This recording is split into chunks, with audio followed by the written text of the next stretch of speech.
घर में बहुत ही शांति पसरी हुई थी। अगर पत्ते भी हिलते तो उनकी आहट तक सुनाई दे रही थी। उससे ज़्यादा मौन और खामोशी तो वैदेही जी के मन में थी। घर में दो शख्स मौजूद थे, पर उसके बावजूद दोनों अलग अलग कमरों में थे। अचानक गिलास गिरने की आवाज़ आई, तब वैदेही जी की तंद्रा टूटी। उठकर रसोई में गई तो देखा पति सोमेश जी जमीन पर गिरे पानी को साफ कर रहे थे। आप रहने दीजिए, मैं साफ कर देती हूँ। पानी पीने आया था। पता नहीं अचानक हाथ से गिलास कैसे गिरे। अरे रे, कोई बात नहीं, हो जाता है कभी कभी। कभी कहती कहती वैदेही जी सोमेश जी के हाथ से पोछा लेकर फर्श साफ करने लगी। सोमेश जी को उनकी यह चुप्पी बर्दाश्त ही नहीं हो रही थी। इसीलिए वो बोले, चलो पड़ोस के मंदिर में संध्या आरती करके आते हैं। मेरा मन नहीं है जी, आपको जाना है तो आप जाइए। आखिर कब तक बेटे का इंतज़ार करती रहोगी? 4-5 दिन बाद आ जाएगा ना? हाँ, पता है कैसे आएगा। वैदेही जी ने तंज कसते हुए कहा। अब छोड़ो भी, क्यों उम्मीद करके बैठी हो? बेवजह जितना ज़्यादा उम्मीद करोगी उतना ही तुम परेशान होगी। मैं भी तो माँ हूँ। कहते कहते विदेही जी फूट फूट कर रोने लगी। लेकिन इस बार सोमेश जी ने उन्हें चुप नहीं कराया, बल्कि उनका हाथ अपने हाथ में लेकर चुपचाप उन्हें रोने दिया। जब से वंश की शादी हुई है, तब से ये हर बार का सिलसिला हो चुका है। वंश सोमेश जी और वैदेही जी का इकलौता बेटा था। शादी के पूरे बाद 7 साल बाद उसका जन्म हुआ था, इसीलिए लाडला भी था। उसकी शिक्षा दीक्षा पर माता पिता ने बहुत ही अच्छे से ध्यान दिया था। पढ़ा लिखाकर उसे इंजीनियर बनाया। आज वह एक मल्टीनेशनल कंपनी में बड़े ओहदे पर कार्यरत है। वंश अच्छी तरह से सेटल हो चुका था, इसीलिए 2 साल पहले काफ़ी सोच समझकर उसकी शादी रोमा से करा दी गई।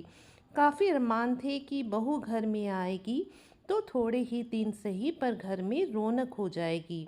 उसके बाद तो वैसे भी उसे वंश के साथ उसके जॉब पैलेस बेंगलुरु ही जाना था, पर अरमान सब धराशायी हो गए। शादी के बाद कुछ दिन तो घूमने फिरने में ही निकल गए, और हनीमून से आने के बाद वो अपने मायके में जाकर बैठ गई, यह कहकर कि मुझे मेरी मम्मी की याद आ रही है। हाँ, जिस दिन वंश को बेंगलुरु रवाना होना था, उससे एक दिन पहले रोमा ससुराल आई थी, वो भी अपना सामान पैक करने के लिए।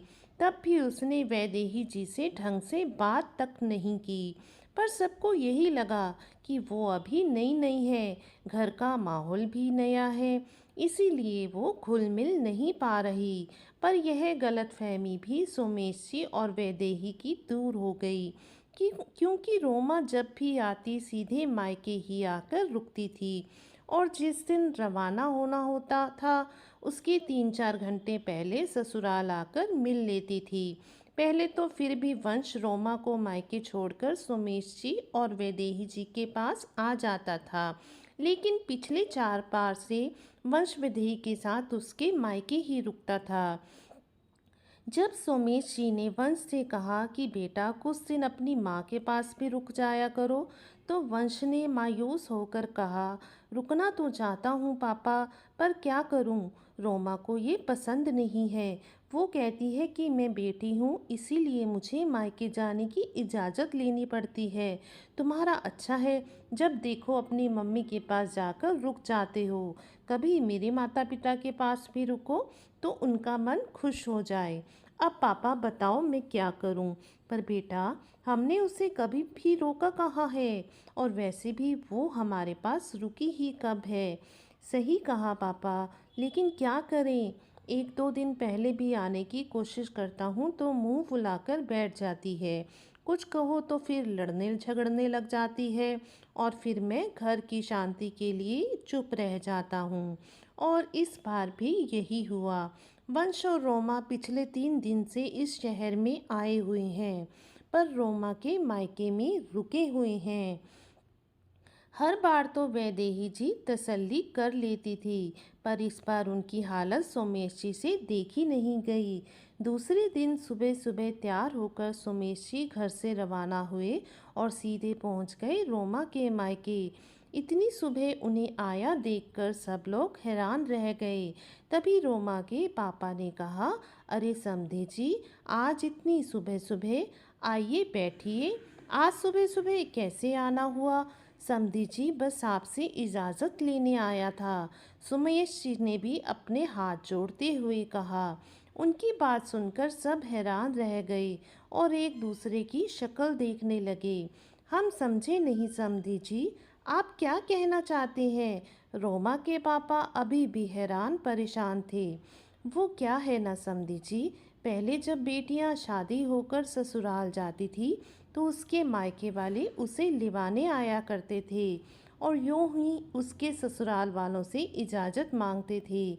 देखिए समधी जी, हमें पता है कि ज़माना बदल गया है, तो हमें कोई इतराज़ नहीं।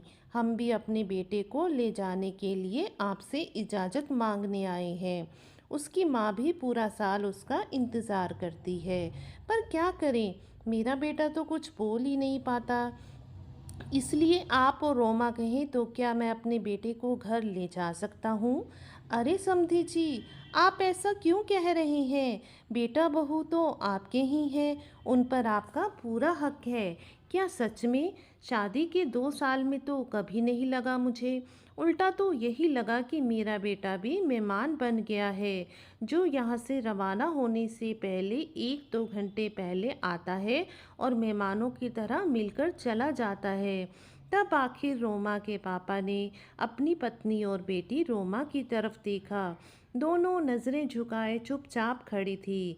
आखिर में रोमा के पापा बोले, माफ़ करना समधी जी, गलती आपकी नहीं है, गलती तो हमारी है। हमने कभी इस तरफ ध्यान दिया ही नहीं। बेटी की शादी तो कर दी, पर कभी यह नहीं देखा कि वह अपने ससुराल में किस तरह का व्यवहार कर रही है। फिर रोमा से मुखातिब होकर बोले, रोमा जाओ, अपना सामान पैक करो, तुम आज ही अपने ससुराल में जा रही हो। और याद रखना, जैसे तुम्हारे मम्मी पापा तुमसे मिलने के लिए इंतज़ार करते हैं, वैसे ही तुम्हारे पति के मम्मी पापा भी उनसे मिलने के लिए इंतज़ार करते हैं। अगर यहाँ मिलने आती हो तो कम से कम दोनों जगह पर बैलेंस बनाकर चलो। और मेहमानों की तरह ही ससुराल जाना है तो माफ़ करना, आज के बाद मायके में तुम्हारा स्वागत भी मेहमानों की तरह ही होगा। याद रखना, कोई भी शिकायत का मौका ना मिले। अपने पापा के कड़े रुख को देखकर रोमा की ज़्यादा कुछ बोलने की हिम्मत नहीं हुई। उसने अंदर जाकर अपना और वंश का सामान पैक किया और सुमेश जी के साथ ससुराल रवाना हो गई। इधर घर की डोरबेल बजी तो वैदेही जी ने जाकर दरवाज़ा खोला। सामने बेटे बहू को खड़ा देखकर वो खुश हो गई।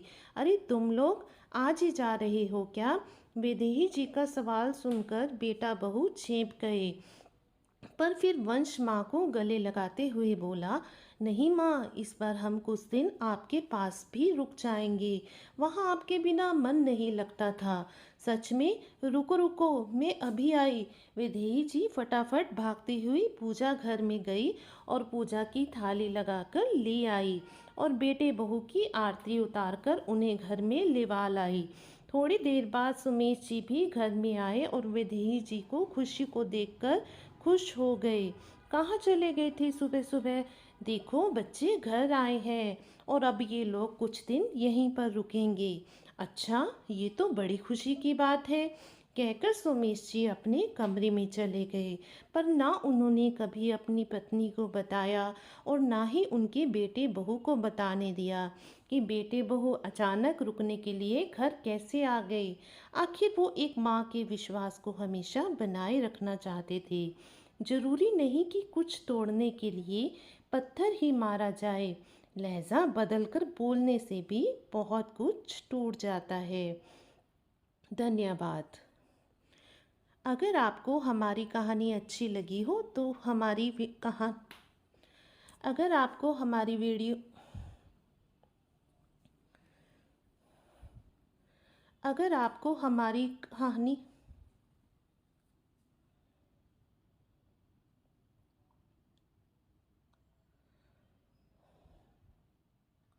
अगर आपको हमारी कहानी अच्छी लगी हो तो हमारी वीडियो को लाइक कर दीजिएगा, शेयर कीजिएगा और चैनल को सब्सक्राइब करना बिल्कुल मत भूलिएगा। धन्यवाद।